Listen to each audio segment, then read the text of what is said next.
Around Dodge City and in the territory on west, there's just one way to handle the killers and the spoilers, and that's with a U.S. Marshal and the smell of Gunsmoke.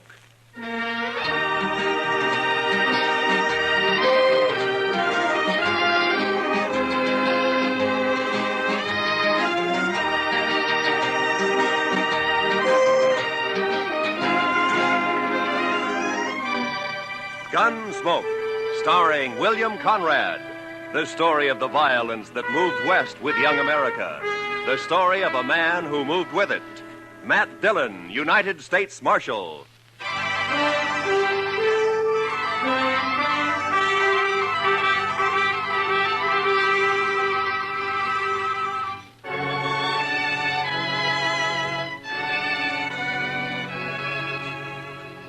Everything was all right until about a mile north of the Cimarron. That's when my horse got a hoof caught in a frozen dog hole and broke his leg. So I had to shoot him. It made me feel awful bad. I didn't feel any better thinking about the walk ahead of me. Close to 40 miles to Dodge and carrying my saddle all the way. Guess I'd been on the trail about an hour. Near as I could figure, it was around 3 in the afternoon. And I'd ease the saddle off my shoulders for a rest and a smoke. And that's when I saw the stranger riding up from the way I'd come. He was tall and thin, and his horse was taller and even thinner. And they made quite a pair.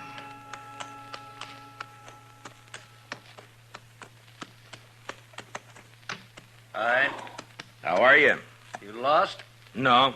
My horse busted his leg a way back. I'm on my way to Dodge. Oh, it's your house, huh? I saw it. Yeah. On your way to Dodge, huh? Yeah, that's right. You got any more of that tobacco? Yeah, sure. Here you are. Thanks. Thanks a lot. That's okay. Kind of a big walk you've got ahead, ain't it? Kinda. It's going to be dark soon. You figure making camp? That's the idea. Well, it's too bad. Yeah. Do you need any food? No, thanks. I got enough. Well, I thank you for the tobacco. Sure. Anytime.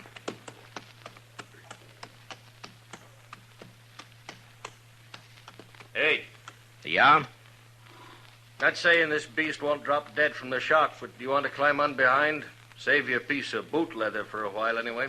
Well, I'd be much obliged if you think that animal of yours can carry us. Well, she won't mind. She should have been dead a long time ago, except she don't know it. She don't mind. Well, okay. Thanks. Here, will you hold my saddle till I get up, huh? Yeah, give it here. Yeah. All right. Can you manage the saddle? Yeah, give it to me. Yeah, I got it. Well, let's go. There. You heading for Dodge, too? Not in particular. Just north. Uh-huh. This beast'll do about 10 knots with the wind behind her, but we ain't gonna get more than 5 with this load. You ain't in no hurry, are you? Well, I was kind of hoping to get back tonight. It's Christmas Eve, you know. Oh, yeah, that's right, ain't it? Yeah. That backbone of hers sticking into you? Oh, no, it's okay. Thanks. Notice that tin do-jigger tied to you. You with the law? Yeah, I'm a U.S. Marshal. My name's Matt Dillon. That's so. I never seen a marshal on foot. Well, it happens sometimes. How is it you're down this way? Ain't it a mite off your course? Hmm? So you marshal down here as well as Dodge? No, I just took a prisoner across the Cimarron into Oklahoma territory. Turned him over to the Army there. Did, huh?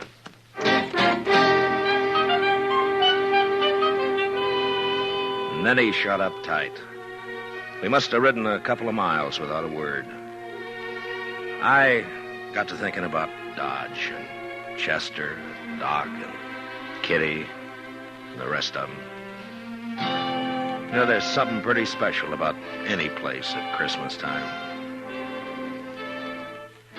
the backbone on the stranger's nag was just about to split me in two when he talked up. My name is Cowley. Oh? Amos Cowley. We better heave to a spell. She's breathing mighty hard. All right, hold up. Yes.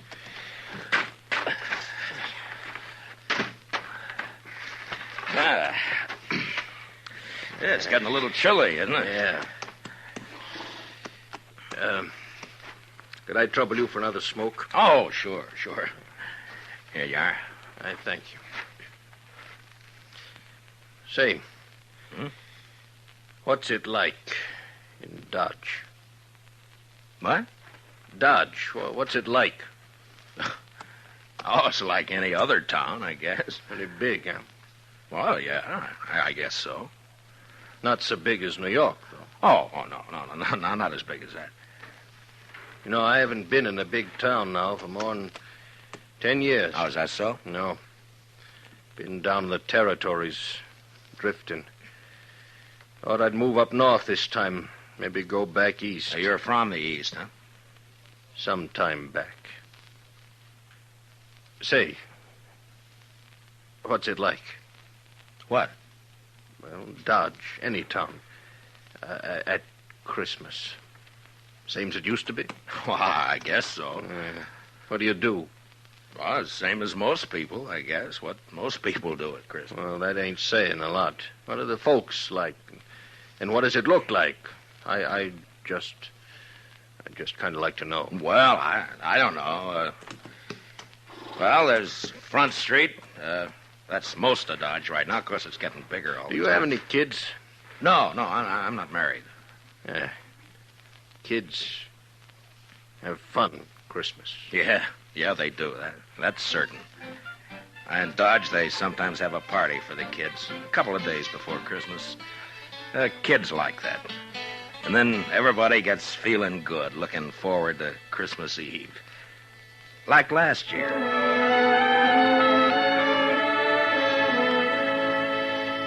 There was snow on the ground, but the sky was clear. You could even see the stars. I was going down the street to the Texas Trail to meet Doc and Chester.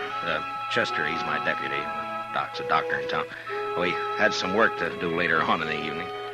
You could see the light shining behind the curtained windows, and almost everybody had a sprig of holly berries hanging up. They'd got some from the east a couple of days earlier. I remember running into John Bumby.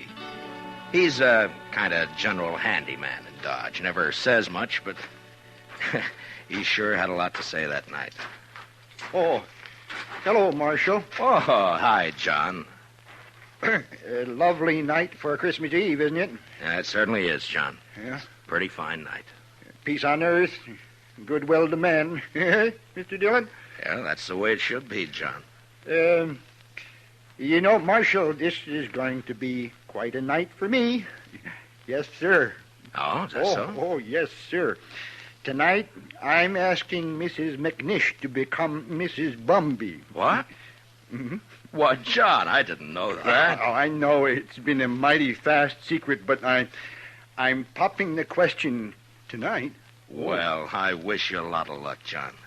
Hey, I'll tell you what. Come by to the Texas Trail later, and we'll have a drink on it. Oh, I will. I really will, Marshal.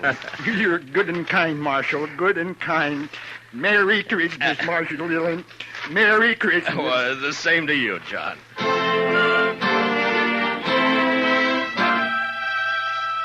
That may sound kind of funny to you, but John Bumby's a good man. A little peculiar sometimes, but good as they come. And they don't make enough like him. Of course, most everybody in Dodge suspected Doc and Ms. McNish were sweet on each other. But it just goes to show you. I'll tell you about John and Ms. McNish a little later. So I went on down the street. You know, it's a funny thing about those words, Merry Christmas. Men say it to each other, and, well, it makes them feel kind of good. I know what you mean.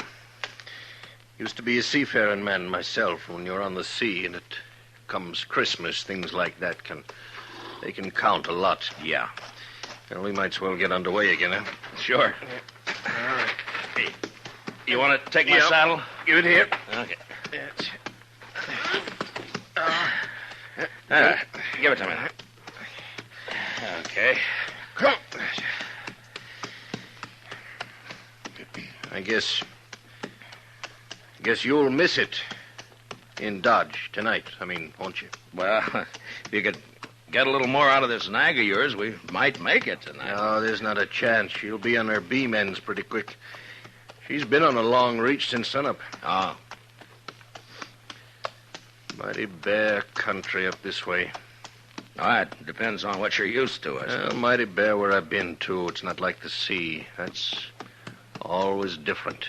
How come you left it? I always heard a sailor doesn't ever get it out of his blood. The sea? Guess you can get it out of your blood, all right. You got the right reason you can. Yeah, I guess so. Hey, you trying to get something out of me? Well, no. Get what? I would just remark. You want to ride with me? I don't want any talk about the sea. Well, you brought it up. Get it.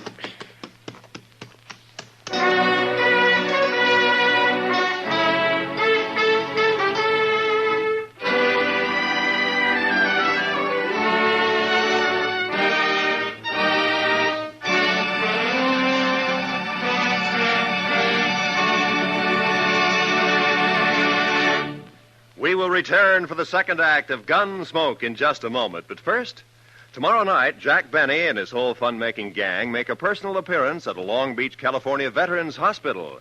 It's going to be a Christmas they'll never forget, as Benny and the bunch cut loose while they assist the folks at the hospital in trimming their Christmas tree. Be sure to join the fun tomorrow night on CBS Radio, when it's Jack Benny time all across America. Now for the second act of Gunsmoke.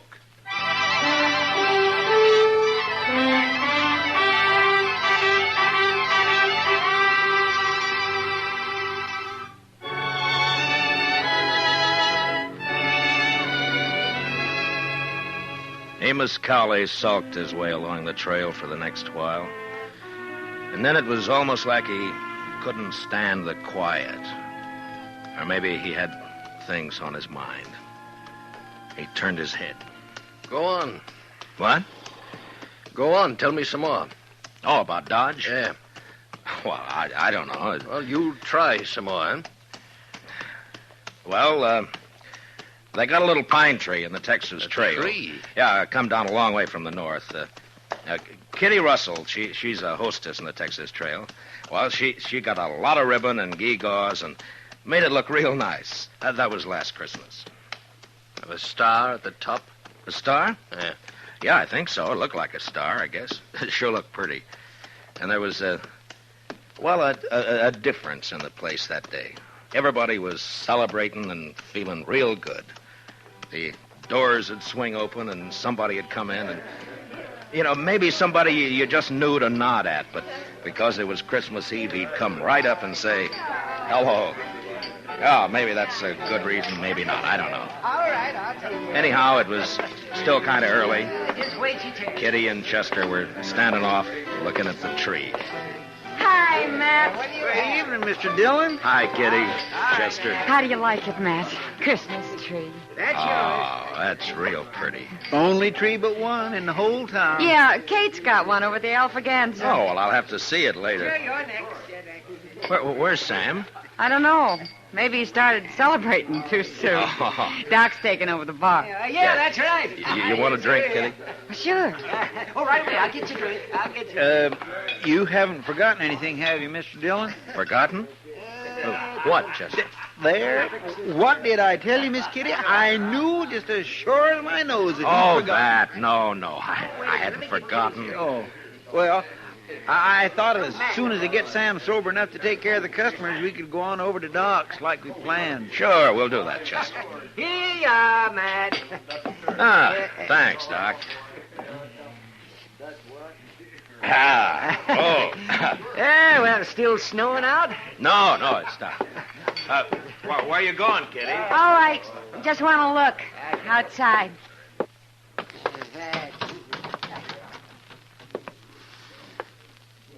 Ah, real pretty.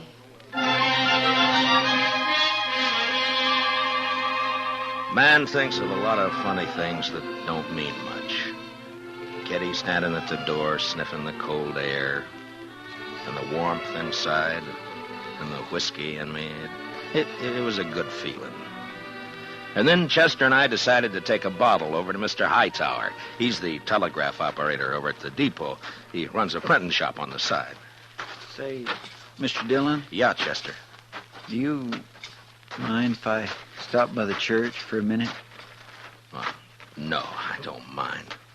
I just feel kind of right tonight, Mr. Dillon. Figure I ought to thank somebody for it. Sure.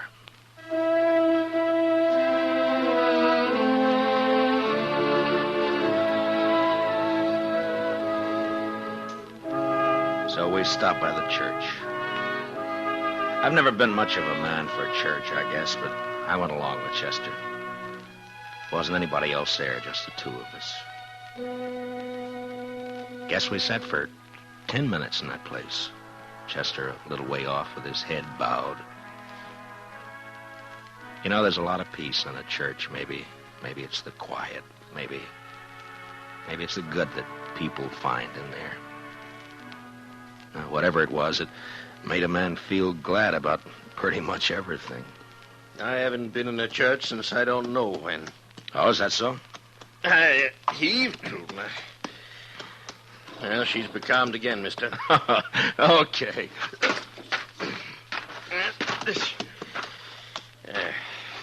She sure wasn't built for it, I'll tell you. You ever see anything like that? She is kind of old, isn't she? I've had her going on 8 years. She hasn't changed a mite. Eats like a pig and looks like a four-legged mizzenmast. Smoke? Don't mind. Hey, what about that fella Hightower? Did you get that bottle to him? Oh, sure. Yeah, I guess it was lonely over in the depot all alone. He was glad for the company. There was a wood fire burning in the stove, but it didn't keep out the cold much.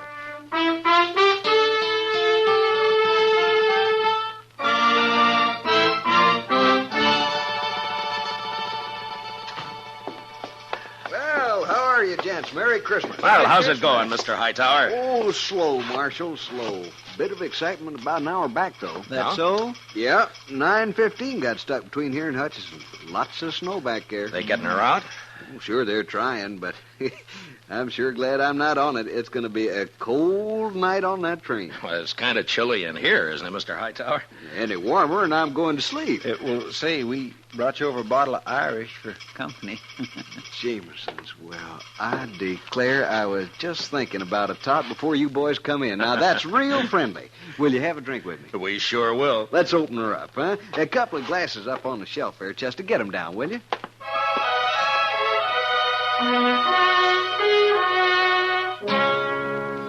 I don't know if you get an idea about the folks in Dodge or not. They're not any different than any other people, nor the town either. I guess maybe it's a pretty small place at that.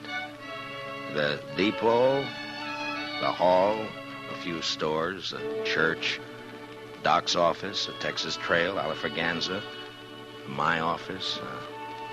Well, not much, but it's where you live, you know? Sounds all right. I lived in a town once back east. Small. I know what you mean. Well, maybe you'll be going back. Maybe. Say, the kids, they still believe in St. Nick? Oh, sure, I Mighty suppose. few kids down where I've been. Indian kids, they don't believe in St. Nick. No reason they should, I guess. I used to believe in it, you know that? Well, I guess most people did one time or another. Hey, you figure we come maybe 10 miles? Maybe. Yeah, it's getting dark. Yeah. Well, come on. You want to ride the saddle for a bit? Oh, no. That's okay. Well, then, okay. We rode on, and I thought about last year, about Kitty, Doc, and Chester, and me going over to Doc's place after Doc got tired at Tendon Bar at the Texas Trail. It was about 1:45, and we stood around and sang Christmas carols. And I remember how it sounded that night, how it looked. The glow in the stove in the middle of the room, and the frosty windows.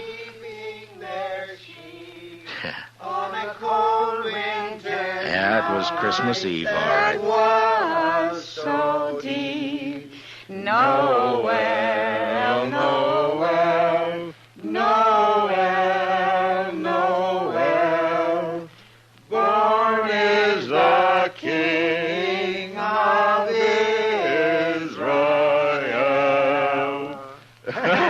Say, that was fine. That was just fine. Yes, it was. Oh, gee. Say, now, what do you say if we... Listen. Huh? Oh.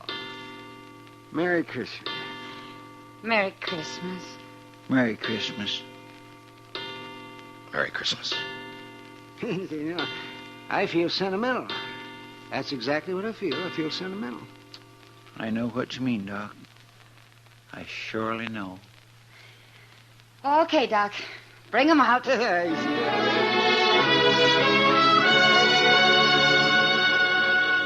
And I remember how Doc scuttled over to the bureau and brought out some packages. The presents weren't much, but it didn't matter what they were.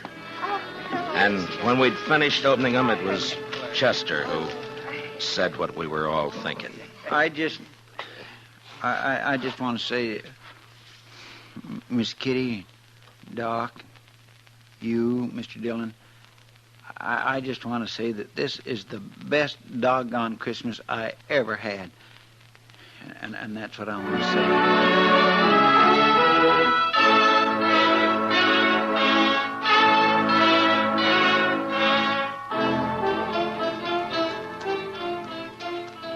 Say, you was going to tell me about that fella John was courting that woman. What was her name? Oh, yeah, Ms. McNish. That's right. Well, she said yes, and you've never seen two happier people in your whole life. Yeah, she's Ms. McNish Bumby now. Oh, that's good.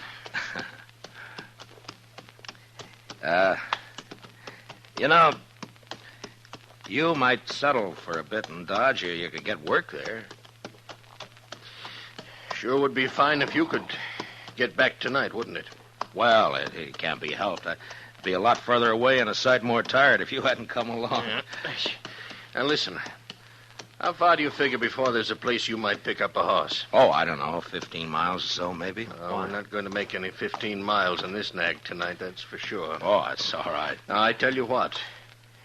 You go on alone, you see. Oh, no, forget now, it. you go on alone. She'd hold out with one man on her. And then you get a fresh horse and you ride into Dodge tonight. Well, thanks. That's now, very I'm kind. telling you, I want you to go. I'll be fine. I've walked before. Probably make it almost as quick as you. Look, it's real nice of you, Mr. Colley, but no thanks. Now, Christmas don't mean nothing to me. You got friends waiting for you. Well, I'll see him tomorrow. You're a fool. Well, that may be. All of them nice folks. You're going to make them feel pretty bad. Look, I'll stay. If you want to go on along, thanks for the ride. Well, might as well make camp then. I guess so. And listen, you want to tell me some more about what you was telling me before we turn in? Well, sure. I take it kindly, mister. I'll get yourself settled. I got some stuff in my pack we can eat and maybe get a fire going. Then after we eat, you can tell me some more.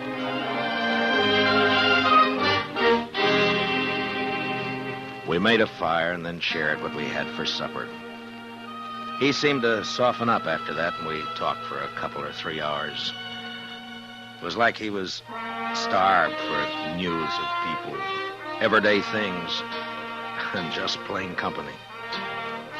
And that's how we spent Christmas Eve together out on the plain. And then when the fire was dying down and I was about ready for sleep, he said, Marshal, Yeah? I want to tell you something. I've been needing to tell it for a long time. Do you mind? Well, of course I don't mind. Well, then I'll tell you. A few years ago, I was skipper of a little schooner. Used to sail up and down the East Coast, you know, Boston, New York. Yeah. Well, one night, we hit dirty weather off New Jersey. Real dirty. Blew us off course, and we piled up on the rocks and knocked the bottom out. That's too bad. There was 18 passengers aboard, Marshal. 4 of them was kids. We never saw them again. No. And my own wife and my kid went down, too. I'm sorry. Well, now, something must have happened to me after that. I didn't want nothing to do with ships or the sea, and I started to drift out this way. I couldn't forget, though, do you know? And I didn't want to be near folks, especially kids, to remind me, do you know? Yeah. And that's how come I've been slewing around ever since. Sure, I understand. Just kind of wanted to get it off my chest. Sure. Marshal, I'd like to ride into Dodge with you tomorrow. You think I might meet some of them folks you was telling about? Oh, I don't see why not. That'd be all right. Maybe I wouldn't need to drift no more. Maybe I could, drop anchor, do you know? Yeah, you might at that. Yes. Well, good night. Good night. Merry Christmas, Marshal. Merry Christmas, Mr. Cowley.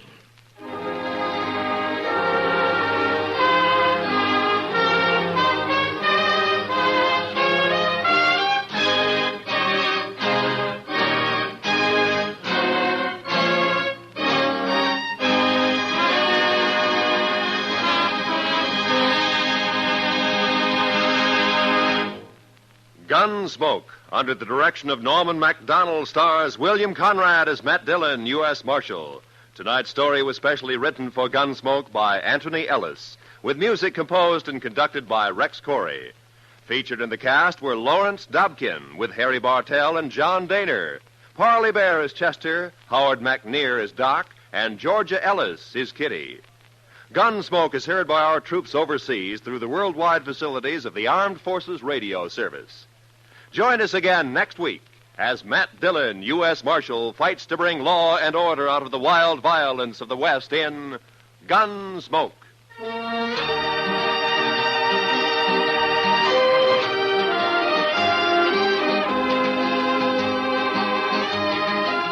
Tomorrow night, Edgar Bergen's real-life daughter, Candy, pays him and you a visit on The Edgar Bergen Show with Charlie McCarthy. Candy and Charlie hit it off fine, but Edgar has cause to regret his hasty decision to invite his 6-year-old daughter into the show, especially when she starts throwing her voice. Sounds like fun tomorrow night on most of these same stations when CBS Radio presents The Edgar Bergen Show with Charlie McCarthy. This is Roy Rowan speaking. And remember, Eve Arden, as our Miss Brooks, teaches you how to laugh every Sunday on the CBS Radio Network.